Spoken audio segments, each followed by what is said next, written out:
So this is a brief walkthrough of sales within Deer Inventory. A couple of things to note before I go through this.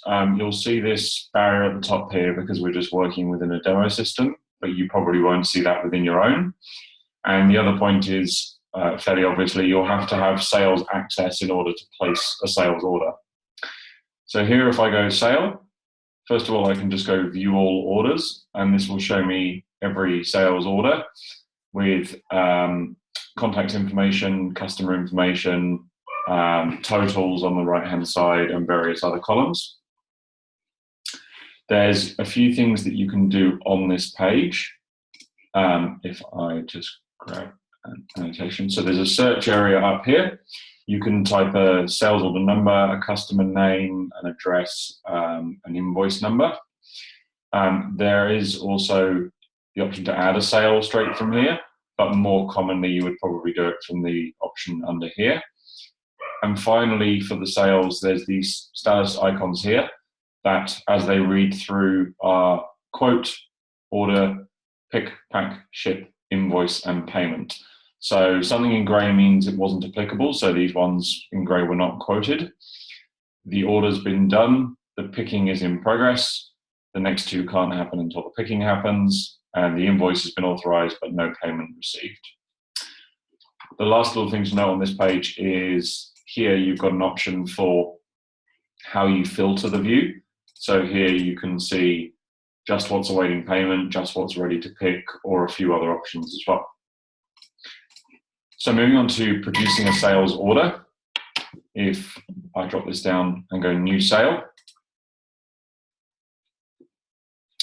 this will give me everything I need to place a sales order through and also complete every stage of the sales order. So a couple of things to note here before we go into the page. If you click into a sales order, a previous one, then you'll get this same information here, except that this top section will probably be masked up. So if you come into a previous order, you'll just see the tabs, and you'll notice that these tabs are the same as the icons that were on the left-hand side previously. Opening back up new sale. So we haven't filled this in before, therefore I need to just go through and fill out the appropriate information.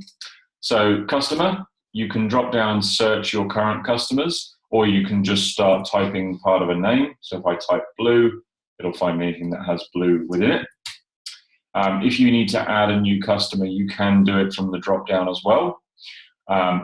If you click on add new customer, then it'll take you through and ask you for a name and address and similar, but I'm not going to do that in this example here. So here, if I pick a customer, they've got a billing address. We don't have contact detail, but I could fill it in if I needed to. Tax rules, which are quite important, and the terms. So this is cash on demand. We can do it 14 days, for example. A sales rep will default if a customer has one. The location, if you've got multiple warehouses, you can pick multiple locations from here. The customer reference is the purchase order number or similar if they've given you one. If you need to quote this order, you can untick, and then the quote option will be here. You may find that's already unticked. That is a company setting for whether you want to skip the quote automatically. The date, and you can change that if you need to. The shipping address, and same again here, you can add a new address if you need to. And finally, a very useful field for required by. So you can say that this order is needed by Friday, for example. And then if it hasn't shipped by Friday, it will alert you in that sales order view that we looked at before. It'll go red there so you can see it. Final little section here, you've got a note. Actually, I'll do something else. So let me have a look. This is a test order. Okay. So I'll place this here for the moment.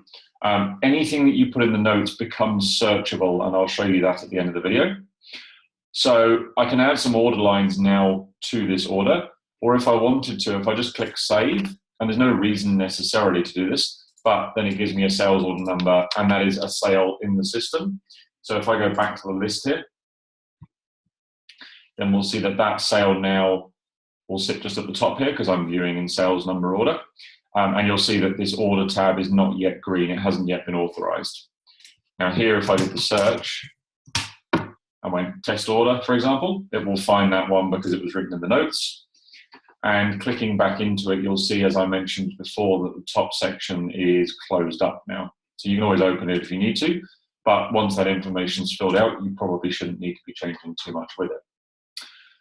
So in the order tab, if I add some order lines here, so I can search for a particular product and see what, if anything, I have on hand. That's a really poor example, so let me just search for something else. We have no stock of anything. That's not going to be massively useful.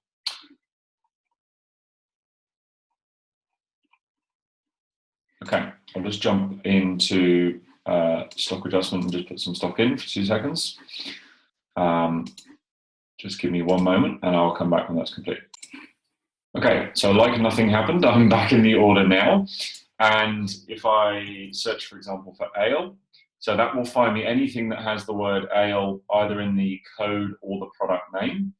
And now you can see here some available and some on hand. So this pale ale, for example, I've got 20 on hand, but 15 available, which means that 5 of them must be out somewhere on a sales order, but hasn't yet been picked. As soon as those 5 are picked and shipped out, then they're no longer on hand, and this will say 15 of 15. So here, if I select, and then I can just tab through the options here. So there's the ability to add a comment if you want to add a comment.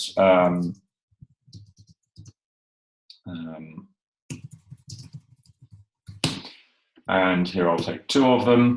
The price is filled in based on the price tier that we set on the order. Now, I've got the ability here to change the price if I want to, or do a discount if I want to. You might find that you see different columns here just based on your specific setup. And I'll also add one here at the gold now. So if I authorize this order now, the order tab's now gone green, and I can either pick or I can invoice. So for those clients who send an invoice out in advance and then pick, pack, ship when it's invoiced, you can do that. I'll follow the perfect process through here in this example. So here I can go to pick, and I can do a couple of things. I can auto pick, so that will just bring through the quantities that we said we were going to sell. If I wanted to here, I can remove off an item. So I will do this just for example. So I'll take off the gold nail here, and I'll authorize that picking. Now you'll see here that Deere throws up a warning saying that you're not picking everything that's on the sales order. So you've got 2 options here. Either you can authorize, which will just carry on regardless, or create a new sale task, which essentially means the pale ale here will go through on this picking slip and will go onto this invoice, and another order will be created with that extra item on. So if you're not shipping that out yet, but you're going to, that's a good idea to do there. So here I'll create new sale task. Gives me another pop-up saying that 225 has been created for the products not in this task. So here 224, and that's done 225. In my case here, like most of our clients, I've got automatic pick packing. So just because I've picked, then it just packs it and says that it went in 1 box. There's nothing else really required on this page, to be honest, so having it automated is not a huge issue. Here I can ship, and if I auto-fill, then it'll bring through the ship date of today. I can select the particular carrier here that it's going with, and I can pop a tracking number in here.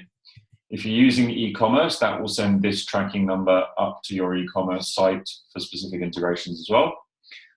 And I can mark that this has now been shipped. So now we're starting to get green all the way across the page. The last little area is the invoice.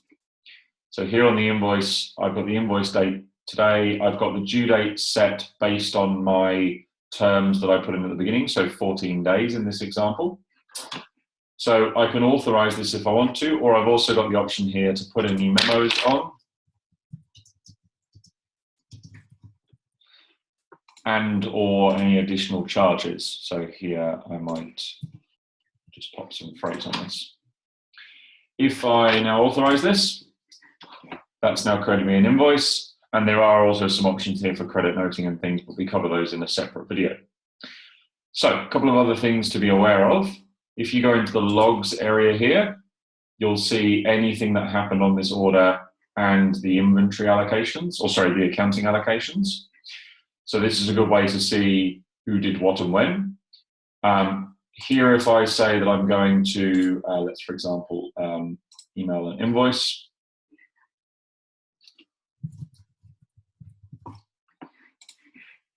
And send that.